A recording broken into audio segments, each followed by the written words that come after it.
الحمد لله وكفى وسلام على عباده الذين اصطفى أما بعد فأعوذ بالله من الشيطان الرجيم بسم الله الرحمن الرحيم واعتصموا بحبل الله جميعا ولا تفرقوا صدق الله العظيم আল্লাহ তাআলার দরবারে অনেক অনেক শুকরিয়া যে আল্লাহ তাআলা আমাদেরকে তার দিন বুঝার মেহনতের মাঝে আল্লাহ তাআলা আমাদেরকে শরীক করতেন।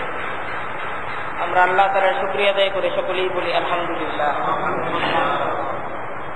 দেখুন, ঈমানটা এটা হলো মানুষের উপর আল্লাহ তাআলার সর্বপ্রথম ফরজ হুকুম। ঈমান অর্জন করতে হবে, এটা হলো প্রথম ফরজ। আর এই ঈমান অর্জন করার পর যারা মুসলমান তাদের জন্য গুরুত্বপূর্ণ আরেকটা ফরজ, যে ফরজটা প্রতিদিন আদায় করতে হয়, সেই ফরজটা হলো নামাজ। এই নামাজের গুরুত্বটা ঈমানের পরে সবচেয়ে বেশি। বরং নামাজটাকে বলা হয়েছে যে ঈমানদারের পরিচয়, ঈমানদারের মার্কা। একজন ব্যক্তি যে ঈমানদার তার পরিচয় কি? সে নামাজ।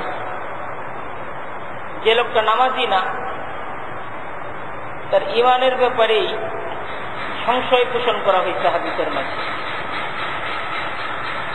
আর দেখেন, এই যে এই নামাজটা ইসলামের একটা ফরজ হুকুম, এই নামাজটা জামাতের সাথে আদায় করার হুকুম আছে।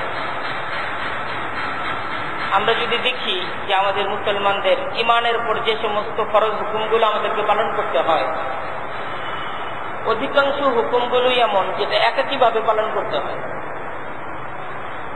নামাজটা ব্যতিক্রমী একটা হুকুম, যে হুকুমটা একতাবদ্ধ হয়ে মুসলমানদেরকে জামায়াতের সাথে আদায় করতে হয়। এই নামাজটাকে বলা হয় মুসলমানদের ঐক্যের প্রতীক, মুসলমানদের একতার প্রতীক। জামাতের সাথে নামাজের মাঝে এক কাতারে মুসলমান সমাজের ঈমানদের প্রত্যেকটা মানুষ সে একত্রিত হয়ে যায়। একই কাতারে ধনী গরিব, রাজা প্রজা, সমাজের উচ্চবিত্ত, সমাজের নিম্নবিত্ত, মুনিব গোলাম, সবাই একই কাতারের মাঝে দাঁড়িয়ে যায়। কারো মাঝে কোনো ভেদাভেদ থাকে না।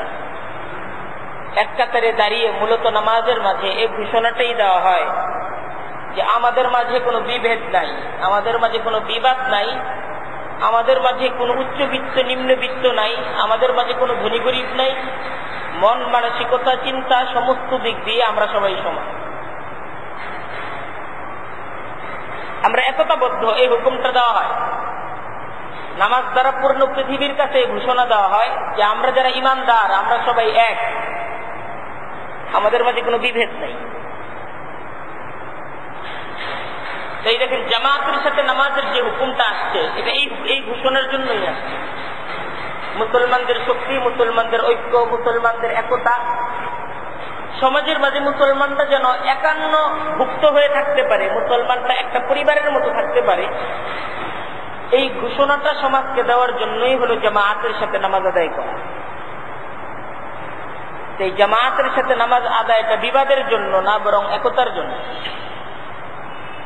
অথচ আজকে আমাদের জন্য সবচেয়ে ভীতির ব্যাপার হলো এইটা, এই জামাতের সাথে নামাজ আদায়ের জন্য আমরা মুসলমানরা যখন মসজিদে আসি, এই জামাতের সাথে নামাজ আদায়টাই বিভিন্ন কারণে আমাদের মাঝে বিবাদের কারণ হয়ে দাঁড়ায়। যে জামাতটা হলো একতা বুঝানোর জন্য, সেই জামাতের মাঝে এসে নিজেদের মাঝে দলাদলি, নিজেদের পরস্পরের বিবাদগুলো সেই জামাত দ্বারা প্রকাশ পায়। এটা হলো যেটা উদ্দেশ্যের সম্পূর্ণ বিপরীত স্রোতে চলে। লক্ষ্যটা সম্পূর্ণভাবে উল্টে যাওয়া। আবার বিবাদটা যে তৈরি করা হচ্ছে, এই জামাতের সাথে নামাজ আদায়, নামাজের বিভিন্ন বিষয়কে নিয়ে যে বিবাদগুলো সমাজের মাঝে প্রকাশিত হচ্ছে মুসলমানদের পরস্পরে, এই বিবাদগুলো এমন কিছু বিষয় নিয়ে বিবাদগুলো হচ্ছে যে বিষয়গুলো আজকের কোন নতুন বিষয় না। যে আজকে এই সমস্যাটা তৈরি হয়েছে, এই ধরনের কোনো সমস্যা নেই, বরং এমন কিছু বিষয় নিয়ে যে সমস্ত বিষয়গুলোর যে মতবিচ্ছিন্নতা, নামাজের যে সমস্ত বিষয়গুলোর ভিন্নতা, এটা সাহাবা একরামদের যুগ থেকেই এই সমস্যাগুলো ছিল। নামাজের বিভিন্ন হুকুম নিয়ে, নামাজ আদায়ের বিভিন্ন পদ্ধতি নিয়ে, নামাজ আদায়ের বিভিন্ন পদ্ধতিগুলোর ক্ষেত্রে যে কিছুটা পার্থক্য, এটা সাহাবা একরামদের যুগ থেকেই সেই পার্থক্যটা এটা প্রমাণিত। সাহাবা একরামদের আমলই বিভিন্ন ধরনের ছিল এবং সাহাবা একরামদের কাছ থেকে পরবর্তী তাবেঈনরা, তারপর তাবেঈনরা তারা যে নামাজ শিখতেন সেই পার্থক্য সহকারেই নামাজকে শিখতেন এবং সেই ধারাবাহিকতায় আজকে আমাদের পর্যন্ত এই নামাজ আমরা পাইছি। এই বিষয়টা এমন না যে এটা আজকে এই সমস্যাটা তৈরি হয়েছে, এই সমস্যাটা হওয়া যাবে না, সবার নামাজটা একরকম হইতে হবে, এই সমস্যাটা আজকের না, বরং সবার নামাজ এক পদ্ধতিতে আদায় হয় না, এই সমস্যাটা সাহাবা একরামদের যুগ থেকে চলতেছে। যে সবার নামাজ এক পদ্ধতিতে আদায় হয় না, নামাজ আদায়ের পদ্ধতি নিয়ে বিভিন্ন ধরনের মতামত, এটা দলিলের ভিত্তিতে, ইচ্ছার ভিত্তিতে না, দলিলের ভিত্তিতে বিভিন্ন মত আছে।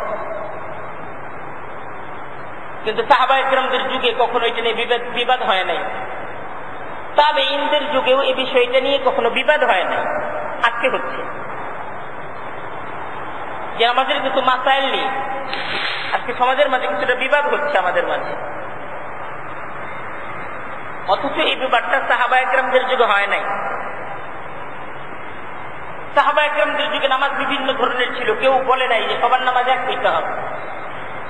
কিন্তু আজকে কিছু মানুষ, আজকে আমাদের কিছু ভাই, তারা এই ধরনের দাওয়াতকে প্রচার করে যে নামাজ এইটা হলো নামাজের তরিকা, বাকি সমস্ত কিছু ভুল, এই কথাগুলো প্রচারিত হয়। অর্থাৎ বিভিন্ন পদ্ধতিগুলো, যে পদ্ধতিগুলো নামাজের ক্ষেত্রে আছে, কিছু ভাইদেরকে দেখা যায় এই পদ্ধতিগুলোর মাঝে একটা পদ্ধতির উপর তাদের দৃঢ়তা, যে এইটাই পদ্ধতি। এই বিষয়টা নিয়ে আমরা একটু ভাববো, আসলে বিষয়টা কি। দেখেন, বারবার এই কথাটা বলতেছি যে নামাজ আদায়ের বিভিন্ন পদ্ধতি নিয়ে সাহাবা একরামদের যুগ থেকেই কিছুটা ইখতিলাফ ছিল। এর কারণ হলো যে সাহাবা একরাম, একটা নবী করিম সাল্লাল্লাহু আলাইহি ওয়াসাল্লামের সাহাবা একরাম, এদের মাঝে বিভিন্ন ধরনের সাহাবা একরাম ছিলেন। অনেকে ছিলেন তারা নবী করিম সাল্লাল্লাহু আলাইহি ওয়াসাল্লাম যে শহরে বাস করতেন, মদিনা, সেই শহরে তারা বাস করতেন। সবসময় নবী করিম সাল্লাল্লাহু আলাইহি ওয়াসাল্লামের কাছে আসতে পারতেন, তার কাছে জানতে পারতেন, তার কাছে বুঝতে পারতেন, তার সহচর্য তারা ব্যাপকভাবে পাইতেন। আবার অনেকের অবস্থা ছিল এমন যে নবী করিম সাল্লাল্লাহু আলাইহি ওয়াসাল্লাম থেকে অনেক দূরে থাকতেন। নবী করিম সাল্লাল্লাহু আলাইহি ওয়াসাল্লামের সাথে এমনও অনেক সাহাবা একরাম, তাদের ইতিহাস আমরা পাই, জীবনে একবার দেখা হয়েছে, জীবনে দুইবার দেখা হয়েছে আল্লাহর রাসূলের দরবারে। সকালবেলা আসছেন, বিকাল পর্যন্ত থাকতেন, তারপর আবার নিজ পুত্রে চলে গেছেন, মাঝখানে ঈমানটা গ্রহণ করছেন। বিভিন্ন অঞ্চলের লোকের আল্লাহর নবীর কাছে এসে মুসলমান হয়েছে, তো তাদের তো আর মদিনায় বসবাস করা সম্ভব না। আল্লাহর রাসূল একজন সাহাবীকে দিয়ে দিচ্ছেন মুআল্লিম হিসেবে, শিক্ষক হিসেবে। তো আল্লাহর রাসূলের সেই সাহাবী দিনকে প্রচার করার স্বার্থে তিনি একজন শিক্ষক হিসেবে সেই মহল্লায় চলে গেছেন। সেই মহল্লার মানুষদেরকে তিনি দিন শিখিয়েছেন। ওই মহল্লার মানুষরা পরবর্তী সময়ে আল্লাহর নবীর ওই সাহাবার কাছ থেকে দিন শিখতে তারা মদিনায় আসেন, এবং আল্লাহর নবীর সেই সাহাবার কাছে যারা দিন শিখছে এরা পরবর্তীতে সেই এলাকায় মুআল্লিম হিসেবে, শিক্ষক হিসেবে পরবর্তী প্রজন্মের কাছে এই দিনকে আমানত হিসেবে পৌঁছায়। এইভাবেই ইসলামের প্রচার, ইসলামের প্রসার, এটা একটা সমাজ থেকে, একটা প্রজন্ম থেকে আরেকটা প্রজন্ম পাইছে। এই দিনটা আসলে পাইছে, নামাজটা আসলে, নামাজ সহ দিনের বিভিন্ন যে হুকুম আহকাম গুলো, এই হুকুম আহকাম গুলো আল্লাহর নবীর কাছ থেকে সাহাবায়ে কেরাম শিখতেন, সাহাবায়ে কেরামদের কাছ থেকে তাবেঈনরা শিখতেন, তাবেঈনদের কাছ থেকে তাবেঈনরা শিখতেন। এরকম প্রত্যেকটা প্রজন্ম তার পূর্ববর্তী প্রজন্মের কাছ থেকে দিনকে শিখছে। এইভাবে আজ পর্যন্ত আমরা এই দিনকে পাইছি। আমরা আমাদের পূর্বপুরুষ, আমাদের বাবাদের কাছ থেকে শিখছি, চাচাদের কাছ থেকে শিখছি, চাচারা, দাদা, বড় দাদা, তাদের কাছ থেকে এরকম ভাবে দিন শিখতে শিখতে এই সিলসিলা সাহাবায়ে কেরামদের যুগ পর্যন্ত পৌঁছছে। এই দিন শিক্ষার মূল মানদণ্ডটা ছিল প্রজন্ম থেকে প্রজন্ম। প্রত্যেক যুগেই ইসলামকে শিক্ষার মূল যে শিক্ষা, মূল যে বিদ্যালয়টা, ইসলাম শিক্ষার মূল যে শিক্ষা ব্যবস্থাটা, এটা ছিল পরিবার, এটা ছিল সমাজ। সামাজিক ভাবে দিনকে শিখা হবে। আমরা যদি আমাদের অবস্থাও দেখি, আমরা অধিকাংশ এই বিষয়টা খুব সহজেই বুঝবো। আমরা নামাজ শিখছি কোথা থেকে? আমরা আমাদের মুরব্বীদেরকে নামাজ পড়তে দেখছি, আমরা তাদের দেখা, ওই দেখাটাকে দেখি আমরা নামাজকে শিখি। এবং আমাদের মুরব্বীদেরকে যদি জিজ্ঞাসা করা হয় আপনারা নামাজকে কোথা থেকে শিখছেন, তাহলে আমার বাবা বলবে দাদার কাছ থেকে শিখছি, দাদা বলবে আমি আমার বাবার কাছ থেকে শিখছি। এবং আমার সন্তানরা যে নামাজ শিখবে আমাকে দেখে দেখে শিখবে। সিস্টেম এইটাই। এবং এই সিস্টেমেই আজকে 1500 বছর পর পর্যন্ত এই নামাজ শিক্ষার ধারাবাহিকতা, দিন শিক্ষার ধারাবাহিকতা এটা চলে আসছে। এটা হলো তাআমুল, এটাকে বলা হয় তাআমুল, তাওয়ারুস, মিরাস। সম্পদ যেরকম বাবার কাছ থেকে সন্তান, সন্তানের কাছ থেকে সন্তান পায়, ঠিক দিনটাও, ধর্মটাও, ধর্মীয় যে মূল শিক্ষাটা, এটাও প্রজন্ম থেকে প্রজন্ম তারা শিখে শিখে শিখে শিখে মূল শিক্ষা। তারপর আবার অতিরিক্ত আরো কিছু শিক্ষা, এটা ভিন্ন বিদ্যালয় থেকে, ভিন্ন শিক্ষা ব্যবস্থা থেকে শিক্ষার কেন্দ্র এবং ভিন্নভাবে শিক্ষার ব্যবস্থা হইতে প্রত্যেক যুগে যুগে। কিন্তু মূল ধর্মীয় বেসিক জ্ঞানটা, এটা আসলে প্রজন্ম থেকে প্রজন্ম এই ধারাবাহিকতায় ধর্মের জ্ঞানটা আমাদের পর্যন্ত পৌঁছছে। এই দেখেন আল্লাহ রসুলের সাহাবায়ে কেরামদেরকে বিভিন্ন এলাকায় আল্লাহ রসুল শিক্ষক হিসেবে পাঠিয়েছেন। তাদের থেকে সেই এলাকার লোকেরা দিন শিখত। যারা আল্লাহ রসুলের কাছাকাছি থাকতেন, আল্লাহ রসুল যাদেরকে বুঝতেন যে এরা ধর্মীয় যে মূল জ্ঞানটা এরা ভালোভাবে আয়ত্ত করতে পারছে, আল্লাহ রসুল তাদেরকেই পাঠিয়েছেন। আবার দেখেন আল্লাহ রসুলের মদিনায় যারা অবস্থান করতেন তারাও যে সবাই আল্লাহ রসুলের সহচর্য অনেক বেশি পাইতেন তা না। কারণ অনেকেই ব্যবসার কাজে সম্পৃক্ত ছিলেন, অনেকেই কৃষিকাজে সম্পৃক্ত ছিলেন। সাহাবায়ে কেরামদের মাঝে বিভিন্ন ক্যাটাগরির, বিভিন্ন স্তরের মানুষ ছিলেন। সেই সাহাবায়ে কেরামদের মাঝেও আল্লাহর রসুলের যে শিক্ষা, এই শিক্ষাটাকে পরবর্তী সময়ে পরবর্তী প্রজন্মের কাছে পৌঁছানোর যোগ্যতা এটা সবার মাঝে সমানভাবে ছিল। নবী করিম সাল্লাল্লাহু আলাইহি ওয়াসাল্লামের যখন ওফাত হয়ে গেল, তখন ইসলাম মদিনার আশপাশ থেকে পৃথিবীর দিকে দিকে ইসলাম যখন ছড়িয়ে গেল,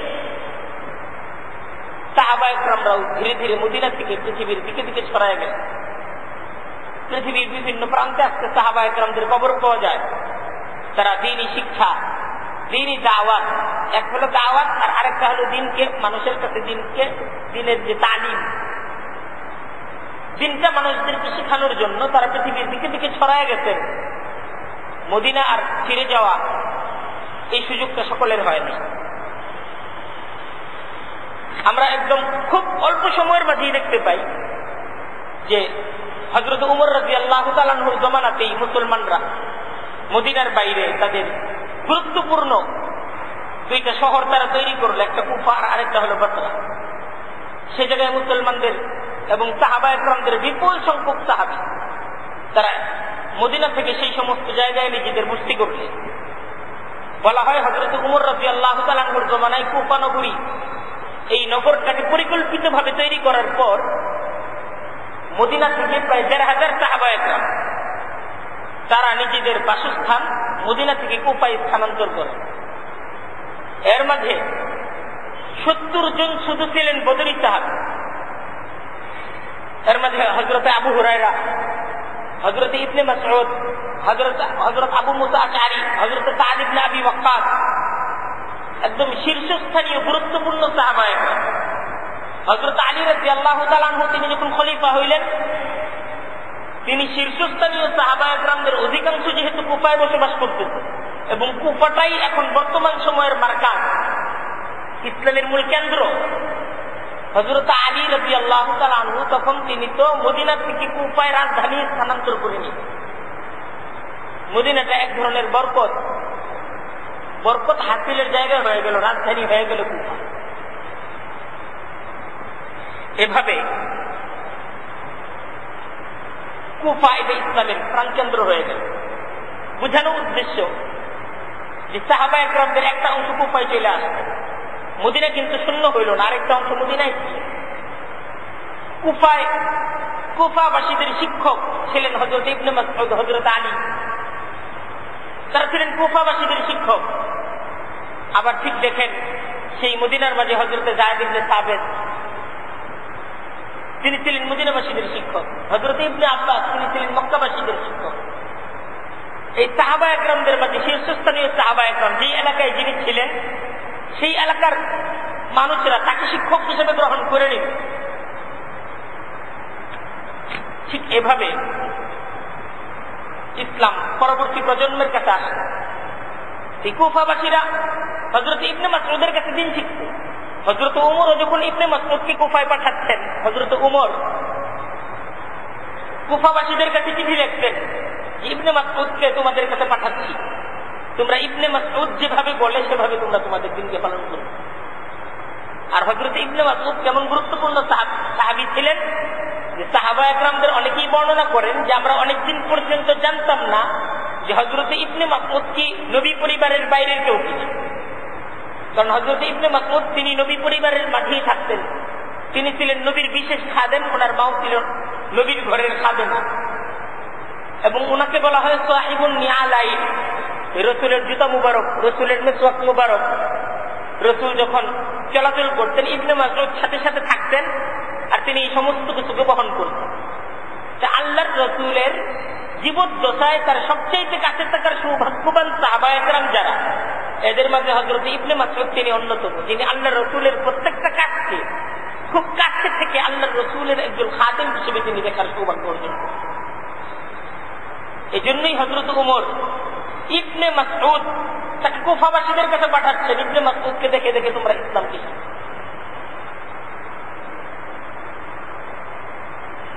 তাই পরবর্তী প্রজন্ম দিন শিখছে সাহাবায়ে কেরামদের কাছ থেকে, তাদেরকে দেখে দেখে। তাদের বয়ান দ্বারা দিন শিখতে ব্যাপারটা তা না, তাদের জীবন দ্বারা দিন শিখছে। আল্লাহর রসুলের সোহবতে সাহাবায়ে কেরামদের সবচেয়ে বড় শক্তি ছিল যে সাহাবায়ে কেরামদের আল্লাহর রসুলের প্রত্যেকটা সাহাবী তারা এমন একটা ব্যক্তিত্ব তৈরি হয়েছিলেন, তাদের মধ্যে এমন একটা ব্যক্তি সত্তা তৈরি হয়েছিল যে তাদের প্রত্যেকটা কর্মকাণ্ডই ছিল দিন। তাদের প্রত্যেকটা কাজ থেকে অন্যরা দিনকে শিখছে, দিনকে বুঝছে। ব্যাপারটা এমন না,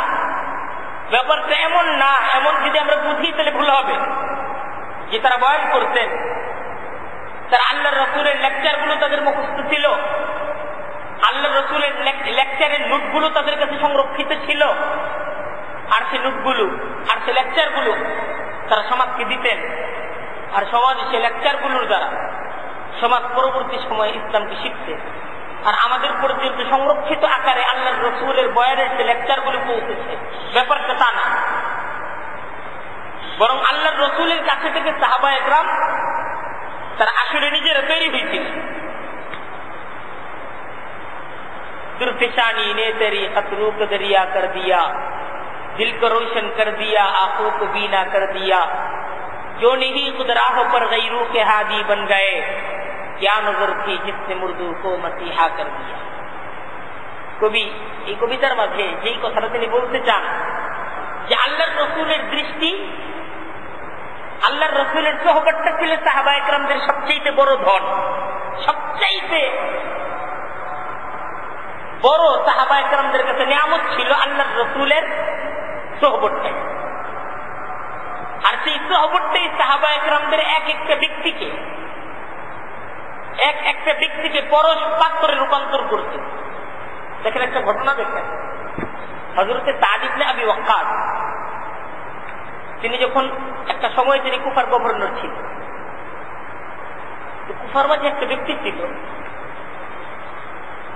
হযরত সাদ ইবনে আবি ওয়াক্কাসের ব্যাপারে সে প্রশাসনের কাছে খলিফার কাছে নালিশ করলো সাদ ইবনে আবি ওয়াক্কাস লোকটা ভালো না। সাদ ইবনে আবি ওয়াক্কাস সেই লোকটা ভালো না এবং তার নামাজের মাঝে গাফলতি আছে। পূর্ণ কথাটা আমার এই মুহূর্তে জেহেনে নাই। যে কোনো একটা বিষয়ে খলিফার কাছে সাদ ইবনে আবি ওয়াক্কাসের ব্যাপারে নালিশ আসে। এটা মিথ্যা ছিল, একটা অপবাদ ছিল। হযরত সাদ ইবনে আবি ওয়াক্কাস তিনি যখন এই অপবাদ এবং এই মিথ্যা নালিশের খবরটা তিনি যখন জানলেন, তখন তিনি যে শব্দটাকে উচ্চারণ করছিলেন সে শব্দটা ছিল যে আমরা আল্লাহর রসুলের সোহবত পাওয়ার পর যদি আমাদের অবস্থা এই থাকে তাহলে আমরা শিখলাম কি। অর্থাৎ তিনি এই জিনিসটা বুঝাইতে চাইছেন যে আল্লাহর রসুলের সোহবতে থাকার পর আমার মাঝে যদি এই গাফলতি থেকে যায় তাহলে আমার তো কোনো অর্জনই নেই। অর্থাৎ সাহাবায়ে কেরাম আসলে আল্লাহ রসুলের সোহবত দ্বারা যেটাকে অর্জন মনে করতেন সে অর্জনটা কোনো ভাষণ না, সে অর্জনটা ছিল জীবন। আল্লাহ রসুলের সোহবত দ্বারা যদি আমার মাঝে জীবন তৈরি না হয়, আমার মাঝে যদি ব্যক্তিত্ব তৈরি না হয়, তাহলে আমরা শিখলাম কি। আসলে আল্লাহ রসুলের সোহবত দ্বারা সাহাবায়ে কেরামদের মাঝে জীবন তৈরি হয়েছে, জীবন তৈরি হয়েছে। এই পরবর্তীরা দিন শিখতে তাদেরকে দেখে দেখে তাদের প্রত্যেকটা কাজকে দেখতে আর এটাকেই মনে করতে এইটাই ইসলাম, এইটাই আল্লাহ রসুলের শিক্ষা। ঠিক দিনের প্রত্যেকটা বিষয়ের মতো নামাজ একই। যে পরবর্তী প্রজন্ম সাহাবায়ে কেরামদের নামাজ দেখে নামাজ শিখতে, তাদের নামাজ দেখতে যে এইভাবে নামাজ পড়ে, এটা না যে তারা গিয়ে বলছেন নামাজ এইভাবে পড়ো, এই শিক্ষাটা সাহাবায়ে কেরাম দেন না। হ্যাঁ, অনেক ক্ষেত্রে নামাজের বিভিন্ন নিয়মের আলোচনা, নামাজের বিভিন্ন দোয়ার আলোচনা তারা আল্লাহর রসুলের জবান থেকে যেটা শুনছেন মাঝে মাঝে বলছেন, কিন্তু আসলে পরবর্তী প্রজন্ম যে নামাজ শিখছে এটা বয়ান দ্বারা শিখে নেয়, শিখছে মূলত নামাজ দেখে দেখে নামাজ শিখছে। হ্যাঁ, নামাজের ব্যাপারে প্রচুর হাদিস আছে, কিন্তু সে হাদিস দ্বারা সেই প্রজন্মের লোকেরা নামাজ শিখে নাই। হাদিস আছে প্রচুর, যে হাদিসগুলো হযরত ইবনে মাসউদ বর্ণনা করতেন, আলী বর্ণনা করতেন, কিন্তু সেই সময়ের যারা নও মুসলিম, যারা মুসলমান, তারা সাহাবায়ে কেরামদের কাছ থেকে রুকু কিভাবে করবো হাদিস বলেন, সেজদা কিভাবে করবো হাদিস বলেন, নামাজের মাঝে এই দরুদটা কিভাবে পড়বো হাদিস বলেন, নামাজের মাঝে রুকুর মাঝে যে তাসবিহটা বলা হবে হাদিস বলেন, সেজদার তাসবিহটা কি বলা হবে এই ব্যাপারে হাদিস কি আছে। এরকম হাদিস যাচাই বাছাই করে সেই সময়ের যারা মুসলমান তারা নামাজ শিখেন না। নামাজ শিখতেন ইবনে মাসউদের নামাজকে দেখে, নামাজ শিখতেন হযরত আলীর নামাজকে দেখে, নামাজ শিখতেন আবু হুরায়রার নামাজকে দেখে, দেখে দেখে শিখতেন। আর দেখে দেখে যে শিখতেন এটা সবচেয়ে বড় প্রমাণ আজকে আমাদের কাছে। হাদিসের প্রচুর কিতাব আজকে আমাদের কাছে সংরক্ষিত। হাদিসের 10টা 20টা না, আপনি যদি 40টা 50টা কিতাবকে একত্রিত করেন, 40টা কিতাব একত্রিত করেও আপনি বের করতে পারবেন না যে কোন একটা কিতাবের কোন একটা হাদিসে আল্লাহর নবীর কোন সাহাবী তার ভাষণ দ্বারা নামাজের শুরু থেকে শেষ পর্যন্ত কিভাবে নামাজটাকে আদায় করতে হবে, 2 রাকাত নামাজ তিনি লেকচার দিচ্ছেন, আর সেই লেকচারটাকে তার ছাত্ররা সংরক্ষিত করে আমাদের পর্যন্ত পৌঁছাচ্ছে এমন একটা লেকচার, একটা হাদিসের মাঝে। যদি তাদের লেকচার যে জায়গায় হযরত আবু বকর খলিফা হওয়ার পর তার প্রথম ভাষণ কি ছিল আমাদের কাছে সংরক্ষিত আছে, হযরত উমরের প্রথম ভাষণটা কি ছিল আমাদের কাছে সংরক্ষিত আছে, এমনকি জিহাদের ময়দানে হযরত খালিদ ইবনে ওয়ালিদ তিনি কোন সময়ে কি ভাষণ দিতেন প্রত্যেকটা ভাষণ আজকে আমাদের কাছে সংরক্ষিত আছে, লফজ বা লফজ, শব্দে শব্দে সংরক্ষিত আছে। সাহাবায়ে কেরামদের প্রত্যেকটা কথা আমাদের কাছে ঠিক এইভাবে সংরক্ষিত আছে। কিন্তু সাহাবা একরাম নামাজের ব্যাপারে একটা ভাষণ দিতেন, তিনি তার ছাত্রদেরকে শিখাচ্ছেন 2 রাকাত নামাজ শুরু থেকে শেষ পর্যন্ত এইভাবে পড়তে হবে, এইভাবে পড়ো। এমন একটা হাদিস, এমন একটা ভাষণ হাদিসের কোন কিতাবের মাঝে কেউ দেখাইতে পারবে নাই। এমন কি বিক্ষিপ্ত ভাবে বলছেন, এরকম 5টা-10টা কিতাবকে একত্রিত করেও নামাজের শুরু থেকে শেষ পর্যন্ত একত্রিত ভাবে বলা হয়েছে, এমনও পাওয়া দুষ্কর, এমনটাও পাওয়া দুষ্কর। তাই এই কথার দ্বারা যেটা বোঝানোর উদ্দেশ্য যে আসলে দিনটা আসলে শিখা হইতে দেখে দেখে, দিনটা মূলত শিখা হইতে দেখে দেখে, এক প্রজন্ম থেকে আরেক প্রজন্ম পর্যন্ত। হ্যাঁ, একটা সময় এসে লেখা হয়েছে, সাহাবা একরামদের যুগ, তাবিঈনদের যুগ, তাবে তাবিঈনদের যুগ, একটা সময় এসে লেখা হয়েছে। আর যখন লেখা শুরু হয়েছে, ঠিক যখন এসে লেখা শুরু হয়েছে, এই লেখার কাজটা করতেন আইম্মায়ে মুজতাহিদিন ফকিহরা, ফুকাহা একরাম। আমরা ইমাম আবু হানিফা রাহমাতুল্লাহি আলাইহির নাম জানি, ইমাম শাফি রাহমাতুল্লাহি আলাইহির নাম জানি, ইমাম মালিক রাহমাতুল্লাহি আলাইহির নাম জানি, ইমাম আহমদ ইবনে হাম্বল রাহমাতুল্লাহি আলাইহি এদের নাম জানি। ওনাদের যুগে আইসা লেখা শুরু হয়েছে, তার আগ পর্যন্ত লেখা হয়, লেখাটা হইতো ওনাদের যুগে আইসা। সেই ওনারা যখন লেখা শুরু করতেন, লেখা যখন শুরু করতেন, তখন তারা হাদিসকেও খুঁজছেন, সাহাবা একরামদের আমলও দেখতেন, কি আমল সমাজের মাঝে চলতেছে এটাকেও তারা দেখতেন। আর এটাকেও বের করার চেষ্টা করতেন যে এই আমলটা যে চলতেছে কারো কোনো হাদিস আছে কিনা, নামাজের মাঝে যে এই আমলটা এইভাবে করা হবে, আল্লাহ রসুলের কাছ থেকে বর্ণনা করা কোনো হাদিস আছে কিনা, এটাকেও তারা খুঁজছেন। এবং তার হাদিস এটাও তাদের কাছে ছিল। সাহাবা একরাম তখনও অনেকে মওজুদ ছিলেন। হযরত ইমাম আবু হানিফা অনেক সাহাবা একরামদের দেখাও পাইতেন।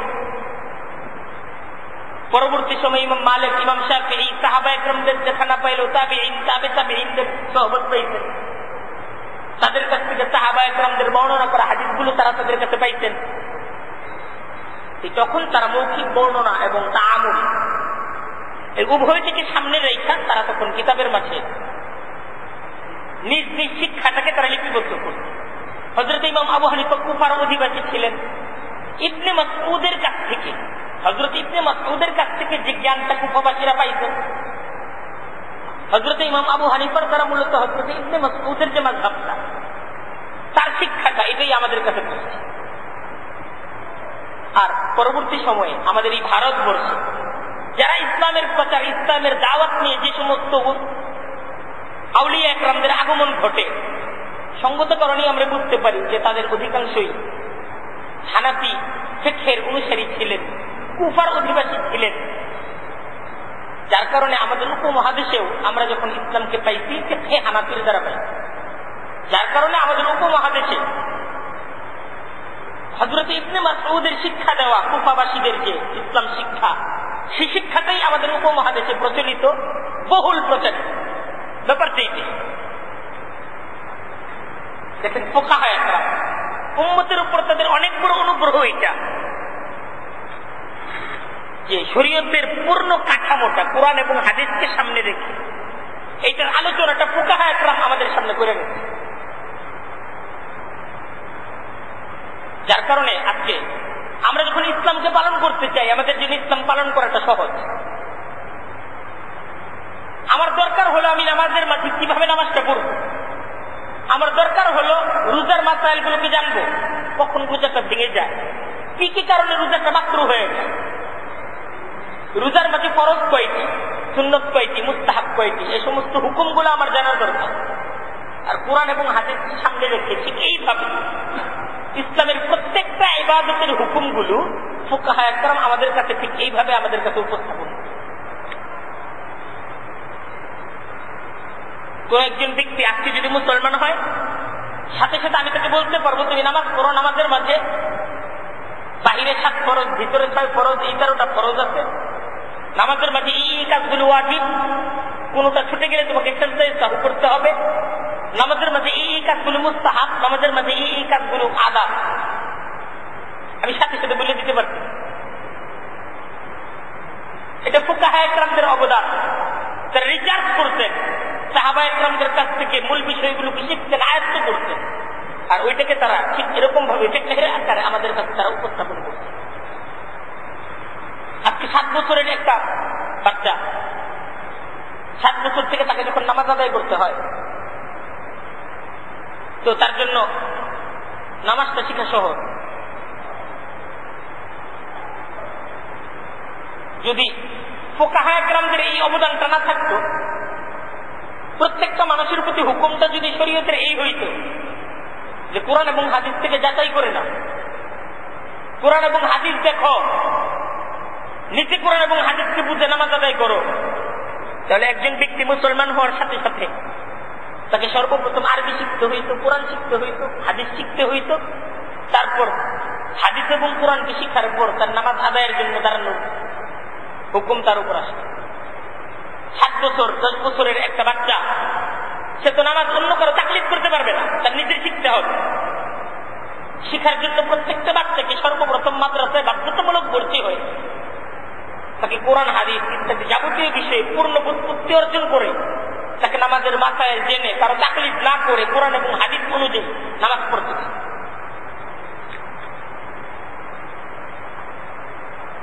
এটা ফুকাহা ইকরামদের অবদান, তারা সহজ করে দিতে। এখন রিচার্জটা সকলের উপর ফরজ না, সকলের জন্য মানাটা ফরজ। আর কি কি মানতে হবে এটা আমাদের কাছে একদম বই আকার, এটা আমাদের কাছে একদম ধারাবাহিক ভাবে প্রত্যেকটা বিষয় আলাদা আলাদা করে, যে কোনটা ফরজ এটা আলাদা করে আমাদের কাছে বলা আছে, কোনটা সুন্নত হাদিসের মাঝে উভয়টার কথা আসছে, কিন্তু কোনটা ফরজ কোনটা সুন্নত হাদিসে নামাজের মাঝে নিষেধ করা হয়েছে, কিন্তু কোন নিষেধটা মাকরুহ আর কোন নিষেধটা হারাম এটা বুঝার যোগ্যতা তো সবার না। এটা বুঝার জন্য প্রত্যেকটা মানুষকে গভীর দৃষ্টিতে তাকাইতে হবে। এটা শুধু বুখারী শরীফ সামনে নিলেই, একটা হাদিস পড়লেই, একটা সহিহ হাদিস পাইলেই একজন মানুষের জন্য এটা বোঝা সম্ভব না যে শরীয়তের এই হুকুমটা কি ফরজ না ওয়াজিব না সুন্নাত না মুস্তাহাব। কারণ হাদিসের মাঝে তো বলা হয়েছে এটা করো, কিন্তু এটা ফরজ হিসেবে করবা না সুন্নাত না মুস্তাহাব না ওয়াজিব হিসেবে করবা। কোন হাদিসের মাঝে তো বলা নাই যে নামাজের মাঝে 7 ফরজ, নামাজের ভিতরে 6 ফরজ, কোন একটা হাদিসের মাঝে তো এই বিষয়টা বলা নাই। হ্যাঁ, প্রত্যেকটা বিষয় হাদিস এবং কোরআনের মাঝে আছে, কিন্তু কোনটার গুরুত্ব কতটুকু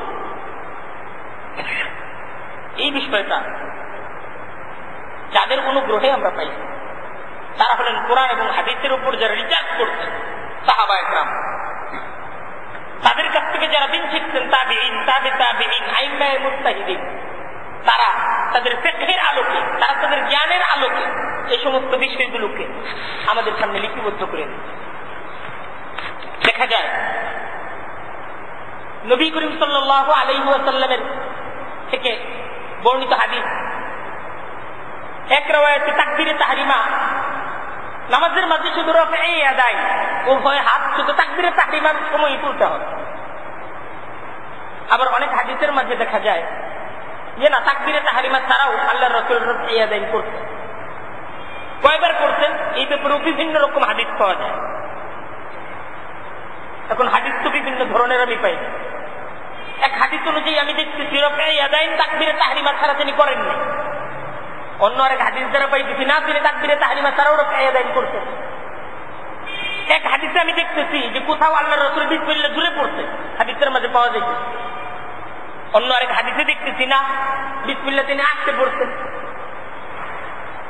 কোন কোন হাদিস দ্বারা এটা বোঝা যায় যে নামাজের মাঝে মুক্তাদি ইমাম সকলের সূরা ফাতিহা পড়তে হবে। আবার কোন কোন হাদিস দ্বারা এই বিষয়টা আসে না, মুক্তাদিরা পড়বে না, ইমাম শুধু পড়বে। নামাজের মধ্যে তাশাহুদটা কেমন হবে বিভিন্ন ধরনের বর্ণনা আমাদের কাছে পাওয়া যায়। অনেক সাহাবা ইকরাম তাশাহুদ পড়তেন একরকম ভাবে, অনেকে ভিন্ন ভাবে পড়তেন। এখন একজন মানুষ যখন এই হাদিসের এই সমস্ত ভান্ডারগুলোকে সামনে নিয়ে বসবে যে আমি আমার নামাজ থেকে হাদিস অনুযায়ী পড়তে চাই, তো সে তো দিশেহারা হয়ে, কারণ হাদিসের মাঝে উভয়টা এবং দুইটার বিপরীত। পড়লে তো সূরা ফাতিহা পড়া হইল, পড়লো না তো পড়লো না, এই দুইটার মাঝে সামঞ্জস্যতা কিভাবে হবে? অথচ ব্যাপারটা খুবই সহজ, এটাকে দিশেহারা হওয়ার কোনো কারণ নাই। যে হাদিসের মাঝে তো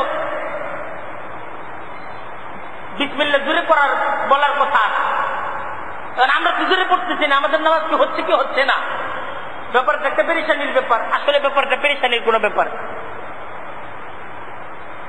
এই জায়গায় অনেক ক্ষেত্রে এমন হইছে যে দুইটা বর্ণনা পাওয়া যাইতেছে, উভয়টাই সুন্নাত, সানাটা উভয়ভাবে পড়াই যেতে পারে। সুবহানাকাল্লাহুম্মা ওয়া বিহামদিকা ওয়া তাবারাকা ইসমুকা ওয়া তাআলা জাদ্দুকা ওয়া লা ইলাহা গায়রুক হাদিসের মাঝে পাওয়া যায়। আবার ইন্নী ওয়াজ্জাহতু ওয়াজহিয়া লিল্লাযী ফাতারাস সামাওয়াতি ওয়াল আরদা হানিফা ওয়া মা আনা মিনাল মুশরিকিন, এটাও পাওয়া যাইতেছে, এটাও পাওয়া যায়। আরো অনেক বর্ণনা পাওয়া যাইতেছে, উভয়টাই সুন্নাত। রুকু থেকে দাঁড়ানোর সময় রব্বানা লাকাল হামদ এক হাদিসে পাওয়া যাইতেছে, আরেক হাদিসে দেখা যাইতেছে না রব্বানা ওয়ালাকাল হামদ। আরেক হাদিসে এরকম আসছে যে আল্লাহুম্মা রব্বানা লাকাল হামদ, আরেক বর্ণনায় দেখা যাইতেছে আল্লাহুম্মা রব্বানা ওয়ালাকাল হামদ। কোনটা বল? পেরেশানির কিছু নেই, সবগুলোই করার, সবগুলোই তুলব। রব্বানা লাকাল হামদু বললে এটাও তুলব, ওয়ালাকাল হামদু বলা যাবে, আবার আল্লাহুম্মা রব্বানা লাকাল হামদু বলা যাবে, সবগুলোই বলার সুযোগ আছে। এটি নিয়ে কোনো মারামারি, এটি নিয়ে কোনো ঝগড়া, এটি নিয়ে কোনো বিবাদ নাই, সবগুলোই তৈরি। বহু বিরোধ এমন যে উভয়টাই দলিল দ্বারা প্রমাণিত, উভয়টাই দলিল দ্বারা প্রমাণিত। আবার অনেক ক্ষেত্রে বিষয়টা এমন হয়েছে যে প্রথমে একটা সুন্নত ছিল, পরবর্তীতে এটা মানসুখ হয়ে গেছে। কারণ আল্লাহর রাসূল যতদিন জীবিত ছিলেন তো হুকুমের মাঝে পরিবর্তন হয়েছে। এক সময় নামাজের মাঝে সালামের জবাব দেওয়ার সুযোগ ছিল, পরে এটা মানসুখ হয়ে গেছে, না এখন আর সালামের জবাব দেওয়া যাবে না। এক সময় হুকুম ছিল এরকম যে কেউ যদি রান্না করা কোনো খাবার খায় তার উযু করতে হবে। রান্না করা খাবার খাইলে, আগুনে পাকানো কোনো খাবার খাইলে তার উযু করতে হবে, পরে এটা মানসুখ হয়ে গেছে। হাদিসের কিতাব খুলে দেখেন, সাহাবা একরাম বর্ণনা করতেছেন যে আমরা যখন রান্না করা খাবার খাইছি আল্লাহর রাসূলের হুকুম উযু করো, কিন্তু এটা ইসলামের প্রথম যুগের হুকুম ছিল। পরবর্তী সময়ে এই হুকুমটা রহিত হয়ে গেছে। আবার অনেক ক্ষেত্রে আসলে সুন্নত একটা, আরেকটা উযর। আল্লাহ রাসূল সবসময় একটা করতেন, এক সময় আরেকটা অন্যরকম করতেন, কেন? কোন উযরের কারণে করতেন, অথবা আরেকটা এই জন্য করতেন জায়েজ বোঝানোর জন্য করতেন যে এটা সুন্নত, এটাও জায়েজ, এটাও করতে পারবা। আল্লাহ রাসূল দাঁড়ায় অনেক সময় পানি পান করতেন, হাদিসের মাঝে পাওয়া যায়। এটা আল্লাহ রাসূল বুঝাইতেন যে প্রয়োজনে দাঁড়ায় পানি পান করা যেতে পারে, যখন বসার মতো প্লেস পাওয়া যাবে। কিন্তু এটা সহিহ হাদিস দ্বারা প্রমাণিত যে দাঁড়াই পানি পান করতে হবে, এটা আল্লাহ রাসূলের সবসময় আমল ছিল। সবসময় তো আল্লাহ রাসূল বসে পানি পান করতেন, ওইটাই আদব, ওইটাই পানি পান করার সুন্নত তরিকা। কিন্তু আল্লাহ রাসূল দাঁড়ায় পানি পান করতেন, ওটা জমজমের পানি ছিল, জমজমের পানি দাঁড়ায় পান করা সুন্নত। অথবা উযু করার পরে যে পাত্রের মাঝে কিছু পানি থাকে সেই পানিটা দাঁড়ায় পান করা সুন্নত, ওই পানি ছিল, এরকমও হইতে পারে। অথবা আল্লাহ রাসূল জায়েজ বোঝানোর জন্য করতেন, ওইটা উযর, কিন্তু সুন্নত ওইটা না। আবার অনেক সময় আল্লাহ রাসূল শিখানোর জন্য করতেন, বিসমিল্লাহ জোরে বলতেন শিখানোর জন্য, যেটাকে বিসমিল্লাহ আসতে বলতে হয়। অনেক সময় আমিন জোরে বলতেন, এটা শিখানোর জন্য, এই জায়গায় আমিন বলতে হয়। এই ধরনের অনেক কিছু আল্লাহ রাসূল দ্বারা প্রমাণিত।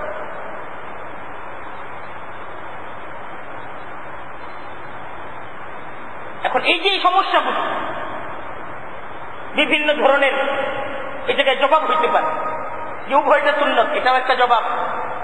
আবার আরেকটা জবাব এরকমও আসতেছে যে একটা সুন্নত আর আরেকটা মানসুখ রহিত, এটা ইসলামের প্রথম যুগের আমল ছিল, পরবর্তী সময় এটা রহিত হয়ে গেছে।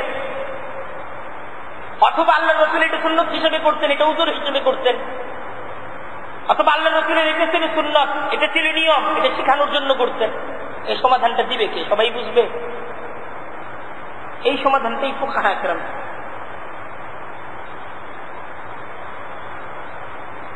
আর এই সমাধানটা ফুকাহা একরাম দিতে গিয়ে সাহাবা একরামরাও যখন এই সমাধানের মাঝে আসছেন, তাদের মতামত বিভিন্ন রকম। সাহাবা একরাম সকলেই তো আল্লাহ রসুলের সোহবতে এক এক সময় এক একজন ছিলেন, এক একভাবে ছিলেন, আল্লাহ রসুলকে এক একভাবে দেখতেন। তো যে যেই অবস্থার মাঝে আল্লাহ রসুলকে দেখতেন সেই তালিমটাই তারা দিতেন, ওইটাই সত্যি।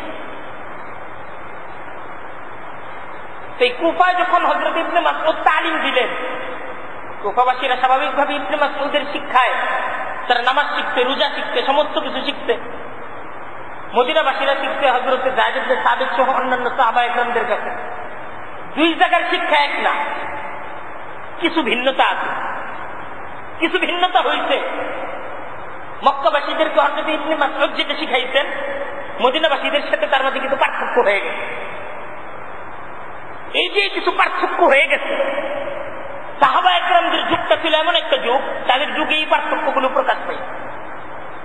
হযরত ওমরের যুগে কুফাবাসীরা কি মদিনা যায় নাই? মক্কাবাসীরা কি মদিনায় আসে নাই? মদিনাবাসীরা কি মক্কায় যায় নাই?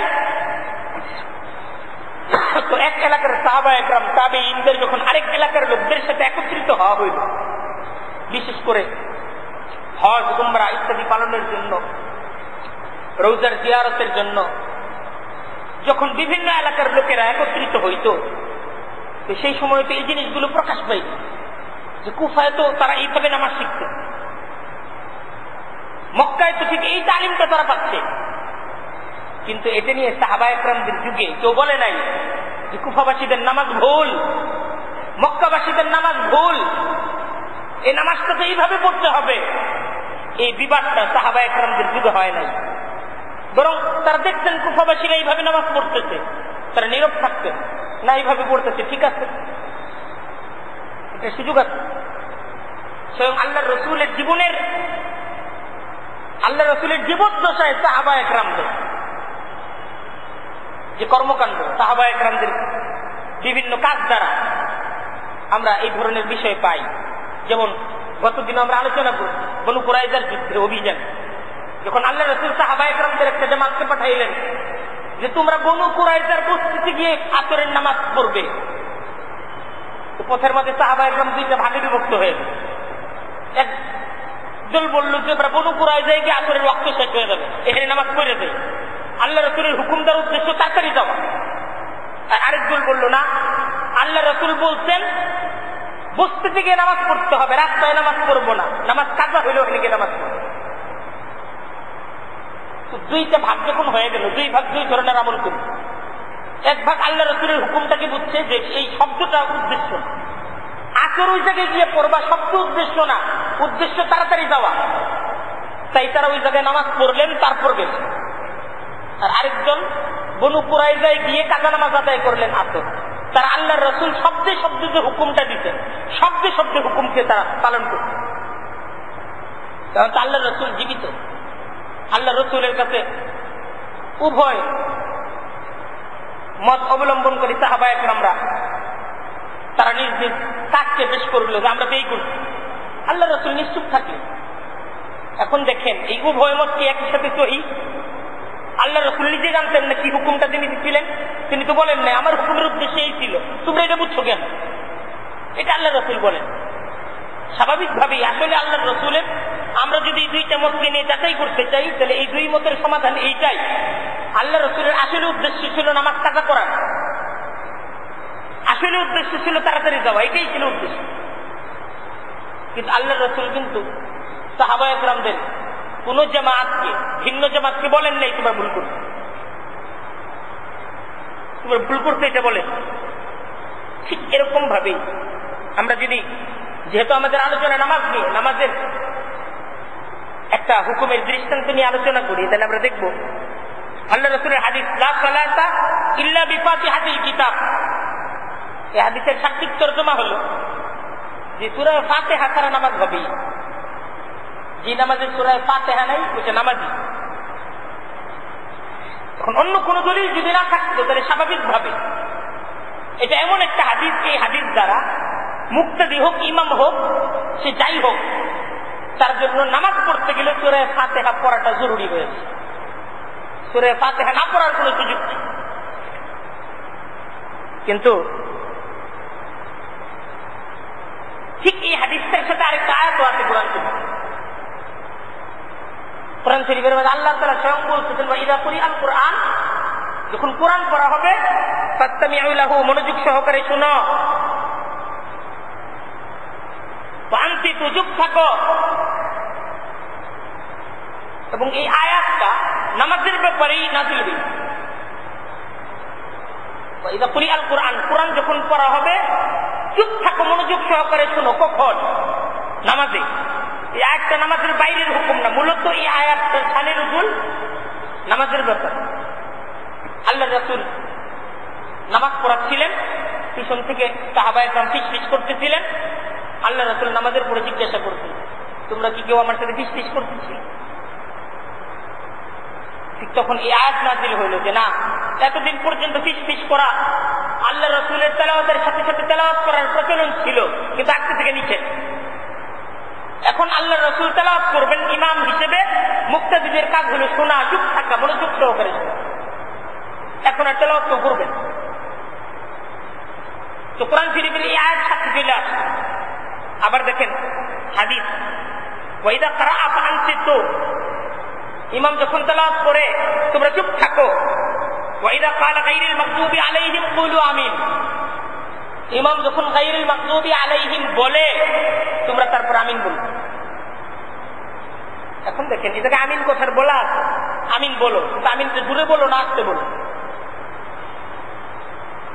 এটা কিন্তু বলা হয়।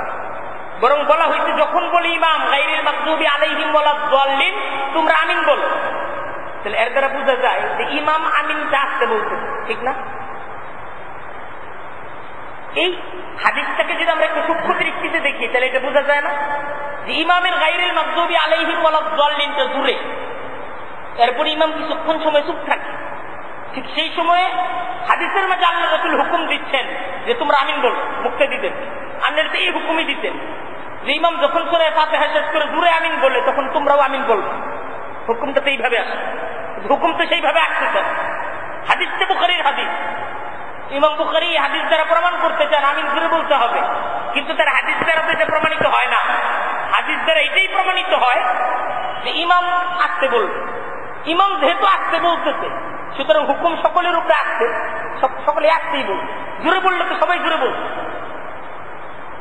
এই যে হাদিস সূক্ষ্মভাবে প্রত্যেকটা হাদিসকে বুঝতে পারে।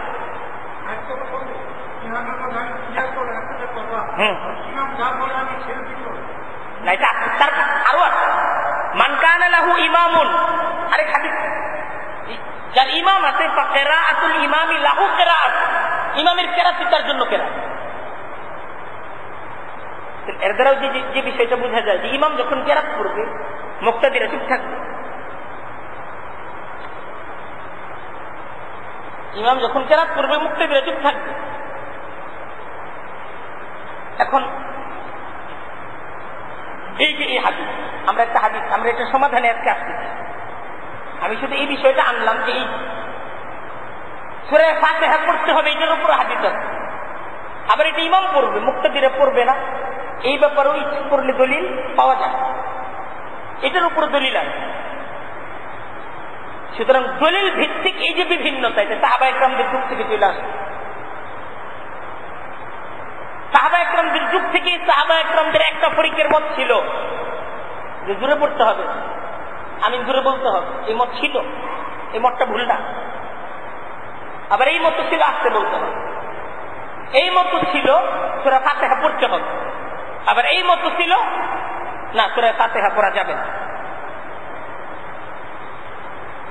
এখন যদি আজকে আমরা এইসব বলি যে না পদ্ধতি এইটা, সাহাবায়ে কেরাম যেটা বলেন, হ্যাঁ সাহাবায়ে কেরামদের যারা জোরে আমিন বলছেন তারা জোরেই বলছেন, যারা আসতে বলছেন আসতেই বলছেন, যারা সূরা ফাতিহা পড়ছেন তো তারা পড়ছেনি, যারা পড়েন নাই তারা পড়েনি না। কিন্তু তারা তো কখনো এটা বলেন নাই যে জোরেই বলতে হবে, আসতে বলা ভুল, পড়তেই হবে, না পড়া ভুল, রফে আদায় করতেই হবে, না করা ভুল। সাহাবা একরামদের মাঝে তো এই বিষয়টা নিয়ে কোনো বিভেদ কোনোদিন হয় নাই। যদি বিভেদ হইতো সেই বিভেদের আলোচনা আমাদের কাছে আসতো না, সেই বিবাদের আলোচনাটা আমরা পাইতাম না। কিন্তু এরকম একটা বিবাদের আলোচনা আমাদের পর্যন্ত আসছে, বোঝা যায় এইটাই বিবাদ হয় নাই, কিন্তু মত ছিল। মতগুলো তো হাদিস দ্বারাই আমরা পাইতেছি। আসলে যে বিষয়টা আমাদের এই পূর্ণ আলোচনার দ্বারা বোঝা দরকার, যে শিক্ষাটা আমাদের অর্জিত হওয়া দরকার, বিভিন্নতা আছে, কিন্তু এই বিভিন্নতার মাঝে কোনো বিবাদ নেই। এক্ষেত্রে আমাদের যেটা করণীয় সেটা হলো যে অঞ্চলে যেটা চলছে, যার প্রচলন যে এলাকায় হচ্ছে, সেই এলাকায় ভিন্নতার আলোচনা না করা, সেই এলাকায় সেই সুন্নতের উপর চলতে হবে। এখন অনেকে ফিকির করবে যে না, ওইটাও তো সুন্নত, ওই সুন্নতের প্রচলন তো আসা দরকার, একটা সুন্নত একদম ছেড়ে দিব, আরেকটা সুন্নত একদম ধরব, এটা কেমন? আবার আমরা তো বিভিন্ন সময় হাদিস শুনি, মান তামাসসাকা বিসুন্নতি ইনদা ফাসাদি উম্মতি ফালাহু আজরু মিআতি শাহীদ, যে একটা হারিয়ে যাওয়া সুন্নতকে আমল করবে 100 শহীদের সওয়াব সে তার আমল নামায় পাবে। সুতরাং আমাদের সকলের মাঝে আমিন না বলার সুন্নত আছে, আসতে বলার সুন্নত আছে, জোরে বলার সুন্নত তো নাই। এই সুন্নতটাকেও আমরা কিছু মানুষ জারি রাখি। রফিয়া আদায় না করার সুন্নত আছে, করার সুন্নতটাও চালু করা দরকার। সেখানে এটাও বুঝাবে না, যেটা চলতেছে এটাকে চলতে দেওয়া। আমাদের উপমহাদেশের একজন প্রখ্যাত বুজুর্গ শাহ ইসমাইল শহীদ রহমতুল্লাহ আলাইহি, তিনি হঠাৎ করে এই চিন্তা শুরু করলেন যে রফে আদায় এটা না করার সুন্নত এই উপমহাদেশে আছে। তিনি চিন্তা করলেন এটাকে করার সুন্নত চালু করা, এবং ওই হাদিসটাকে সামনে নিয়ে যে একটা সুন্নত যেটা চালু নাই, এই সুন্নতটাকে চালু করলে 100 শহীদের সওয়াব। তিনি এইটার তালিম ব্যাপকভাবে দিতে থাকলেন মানুষদের। তৎকালীন সময়ের আরেকজন বুজুর্গ ছিলেন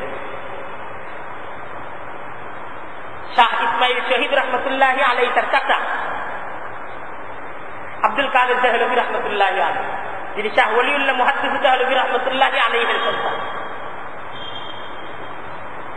তিনি তাকে থামাইলেন, শাহ ইসমাইল শহীদকে থামাইলেন, এবং তিনি দলিল দিলেন মান তামাসসাকা বিসুন্নতি ইনদা ফাসাদি উম্মতি। রাসূল তো বলছেন যে আমার উম্মত যখন ফাসাদের মাঝে চলে যাবে, সেই সময়ে ফাসাদ থেকে তাদেরকে মুক্ত করে তাদেরকে সুন্নত শিক্ষা দেওয়া, এটা 100 শহীদের সওয়াব।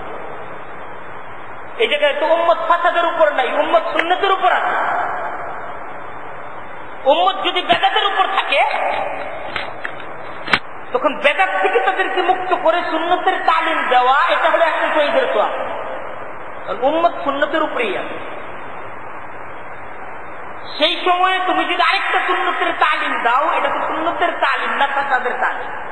এর দ্বারা ফেসাদ।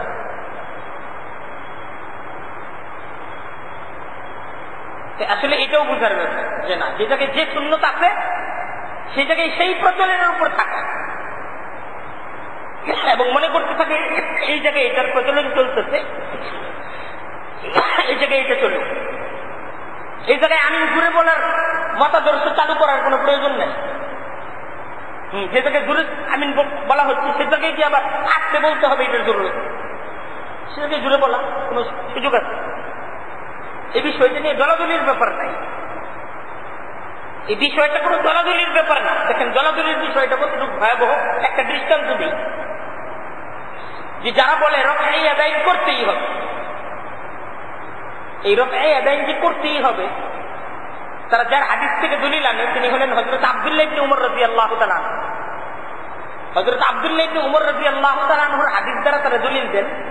হযরত আব্দুল্লাহ ইবনে উমর রাদিয়াল্লাহু তাআলা তিনি রফে আদায় করতেন এবং তিনি হাদিসে বর্ণনা করতেন। এখন হযরত আব্দুল্লাহ ইবনে উমর তিনি হলেন রফে আদায় করতেন, এবং আরো কিছু শীর্ষস্থানীয় সাহাবা একরাম করতেন। আমরা যদি আব্দুল্লাহ ইবনে উমরের আমলটাকে ধরি আর বলি রফে ইয়াদাইন করতেই হবে, না করাটা ভুল, অথচ রফে ইয়াদাইন করতেন না উমর। হযরত আব্দুল্লাহ ইবনে উমরের যে বাবা খলিফা উমর, তিনি রফে ইয়াদাইন করতেন। তাহলে হযরত উমর রাদিয়াল্লাহু তাআলা আনহু কিন্তু ভুলের উপর ছিলেন। হযরত আলী তিনি রফে ইয়াদাইন করতেন না, হযরত আব্দুল্লাহ ইবনে মাসউদ তিনি রফে ইয়াদাইন করতেন না, তাদের আমল প্রমাণিত তারা রফে ইয়াদাইন করতেন না। আমি এইটা বলতে পারি যে রফে ইয়াদাইনও আছে, রফে ইয়াদাইন করারও সুযোগ আছে, না করারও সুযোগ আছে, কিন্তু আমি যদি বলি করতেই হবে, না করাটা ভুল, তাহলে ভুল তো শুধু আমি আমার মহল্লার ইমাম সাহেব আর আমার মহল্লার কিছু মোল্লাদেরকে, আমার মহল্লার কিছু নামাজিদেরকে আমি ভুলের উপর বলতেছি না। এই ভুলটা যাইতে যাইতে যাইতে যাইতে হযরত উমর, হযরত আলী, হযরত আব্দুল্লাহ ইবনে মাসউদের মতো বিচক্ষণ সাহাবা একরাম তারাও রফে ইয়াদাইন করতেন না। তাহলে তারাও রাসূলের হাদিস বুঝেন নাই, রাসূলের হাদিস শিখেন না, তারাও ভুল করতেন।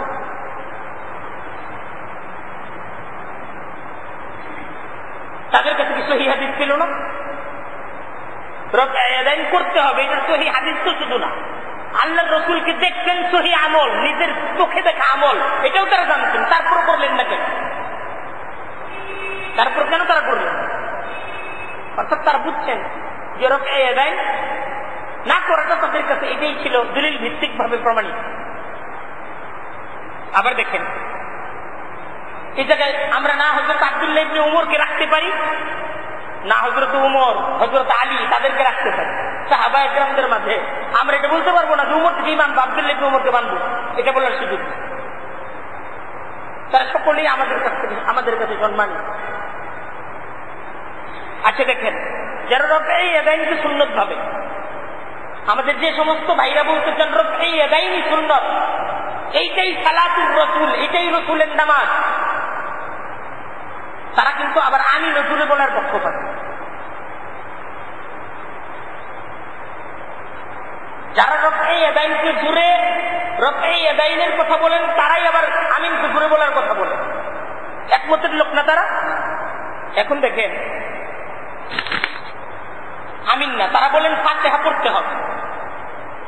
সেই একমত দর্শের লোকদের আরেকটা মত হল রফে ইয়াদাইনও করতে হবে, ইমামের পিছনে সূরা ফাতিহাও পড়তে হবে, এবং তারা এটাও বলে সূরা ফাতিহা তারা নামাজ হবে।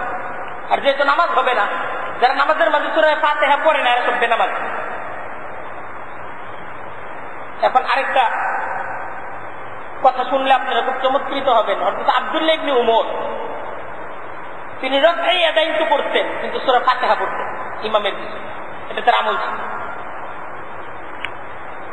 যে সমস্ত ভাইরা আব্দুল্লাহ ইবনে উমরের দলিল পায়া, তার হাদিস পায়া রফে ইয়াদাইন করতেই হবে, না করা ভুল, এই কথা প্রচার করতে চান, তাদের আরেকটা মত অনুযায়ী হযরত আব্দুল্লাহ ইবনে উমর তিনি যেহেতু সূরা ফাতিহা পড়তেন না, ওনার নামাজি হইতো না, তিনি বেনামাজি ছিলেন। বেনামাজির হাদিস যারা দলিল দেওয়া যায়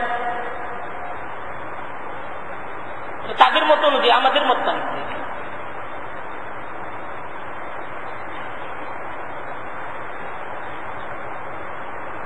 তারপর দেখেন আমিন জুড়ে বলার হাদিস নিয়ে তাদের মাতামাতি, কিন্তু আমিন জুড়ে বলার হাদিসটা যেই তাবিঈর বর্ণনা করা, তিনি হলেন হযরত সুফিয়ান সাউরী রাহমাতুল্লাহ আলাইহি।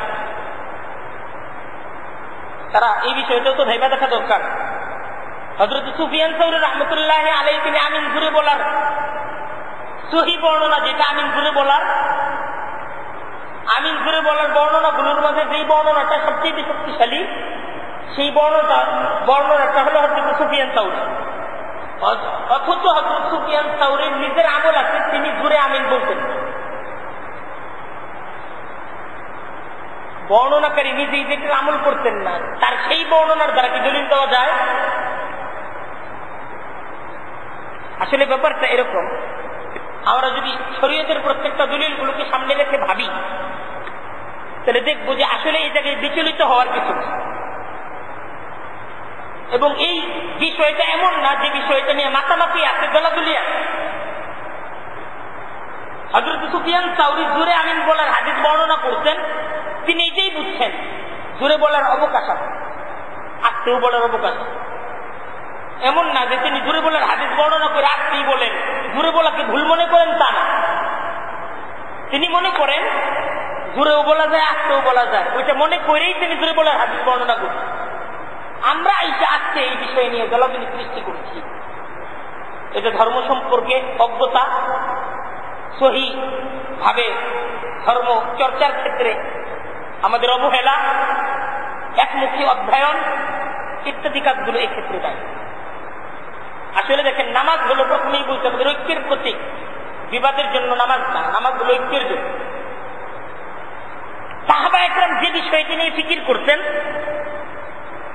যে নামাজের মাসআলা কি হবে, আমিন জোরে বলা আস্তে বলা, এটা নিয়ে বিবাদ করেন নাই, এটা নিয়ে ফিকির করেন নাই।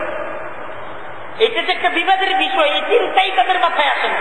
তারা বরং চিন্তা করছেন ভিন্ন বিষয় নিয়ে, যে সমস্ত ভাইরা নামাজ পড়ছে না, মসজিদ পর্যন্ত আসছে না, যারা এখন ঈমানের দাওয়াত পায় নাই, ঈমানকে যারা শিখে নাই, সে সমস্ত মানুষদের পর্যন্ত ঈমানের দাওয়াতগুলো পৌঁছিয়ে দেওয়া, তার জন্য সময়কে ব্যয় করা এবং ঈমানের দাওয়াতকে পৌঁছানোর জন্য রাসূলের মদিনা থেকে পৃথিবীর দিকে দিকে ছড়িয়ে যাওয়া, এটা ছিল সাহাবায়ে কেরামদের আমল। যদি ইসলামের জন্য কিছু করতে হয়, আমিন জোরে বলা প্রতিষ্ঠা করা, অথবা ইমামের পিছনে সূরা ফাতিহাকে প্রতিষ্ঠা করা, মসজিদের মধ্যে জোরায় আমিন বলা নিয়ে যুদ্ধ জিহাদ করা, রফেই আদায় নিয়ে লড়াই করা, এটা মুসলমানের কাজ। মুসলমানের কাজ হলো এই সমস্ত বিষয়গুলো, যে বিষয়গুলো সাহাবায়ে কেরামদের যুগ থেকে বিভিন্নভাবে চলে আসছে, এই সমস্ত কাজগুলো আগের মতোই চলতে দেওয়া। এটার মধ্যে সহি কোনটা ভুল কোনটা এটাকে বের না করে সবগুলোর উপর আস্থা রেখে মানুষদেরকে ঈমানের দিকে ডাকতে থাকা, নামাজের দিকে ডাকতে থাকা, এটা হলো মুসলমানের কাজ। আর আজকে সে কাজ থেকে আমরা নিজেরা দূরে সরে মসজিদকে নিজেদের ঝগড়ার কেন্দ্র, মসজিদকে নিজেদের অনৈক্যের কেন্দ্র, মসজিদকে নিজেদের মারামারি আর নিজেদের দলাদলির কেন্দ্র হিসেবে প্রতিষ্ঠিত করতে চাই। এটা আমাদের ভুল চিন্তা, এবং যে সমস্ত ভাইরা এই কাজগুলো করতেছে তারা ভুল করছে। আল্লাহ তাআলা আমাদের সকলকে বুঝার আমল করার তৌফিক দান করুন।